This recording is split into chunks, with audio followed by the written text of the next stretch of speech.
friends, happy Wednesday, 13th of April, Wednesday of Holy Week. It's nice to take a moment and to pray with you. I'm Father Bill Hill, one of the priests at Holy Spirit Catholic Community in Rock Springs, Wyoming. This is our last full day of Lent. Lent ends tomorrow afternoon, Thursday.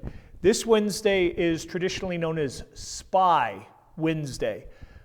Judas betraying Jesus is especially the theme of this day, the day before, Jesus' Last Supper and his arrest. So happy Spy Wednesday. We have reconciliation tonight at SCM Parish Center at 6 o'clock, and that'll be the last time as we move into these holy days. Please pay attention to the website or the bulletins about service times, Thursday, Friday, Saturday. Would love to encourage you, would love to invite you to one of those, if not all of them, as a way of walking with Jesus in this holy time. Okay, let's read the readings. I'll give you a daily reflection, and then I'll let you read them prayerfully on your own. Turn off the screen, spend some time with God. We have the third oracle of the suffering servant from Isaiah's Gospel. We have a passage from Matthew's Gospel, the betrayal of Jesus by Judas. I would just direct us to one simple thing in relation to this, and that is Jesus who sold. Jesus who was betrayed by a kiss by one of his closest confidants, one of his closest students. And we know the story, and we know the story really well. And so we can just kind of shrug the shoulders that Judas betrayed Jesus, or that Jesus was betrayed by a kiss. But to really enter into that, and to allow that to touch us and to affect us, it's painful. To be betrayed by one of those incredibly close to us, and just to experience in our own suffering, whatever might be going on in our life, the kiss of Jesus himself in his suffering and in his betrayal.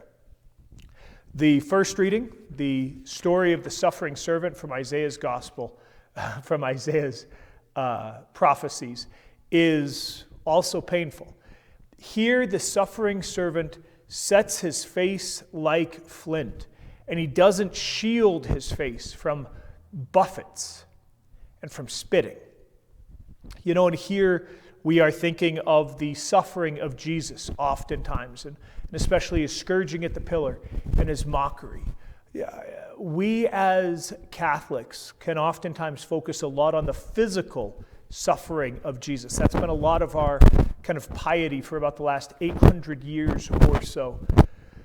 But don't overlook just the emotional, psychological reality. Again, like the selling for silver, the betrayal, but also the way that he is turned on by his own co-religionists, the way that the leadership of his people turn against him, the way that his friends and followers abandon him and deny him, that at the foot of the cross are a couple of women and one disciple, and everyone else has run away.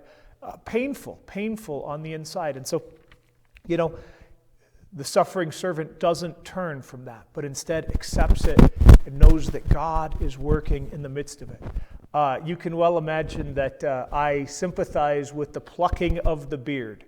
That doesn't literally happen to Jesus, but my understanding is that in cultures where beards are, pretty much required for men, that when you pluck the beard of a man, number one, it's painful, as we can well imagine those hairs.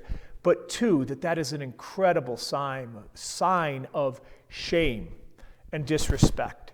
And to just perhaps enter into those places where we've been publicly humiliated, ridiculed, exposed, betrayed, whatever it is. Just enter in there and continue to, feel that hurt. Not because wallowing or drowning in our hurt is helpful, but because it's a connection with Christ. And we trust that just in the resurrection of Jesus, everything is transformed. So too, we desire that the hurts and the pains of this life might be transformed into the glory of God's goodness. And so we continue to walk, the penitential, suffering path of Jesus, which is also the path of healing and of glory. We'll celebrate that on Sunday. All right, read those readings prayerfully, and turn off the screen. Spend some time with God. Happy Spy Wednesday, friends. God bless you.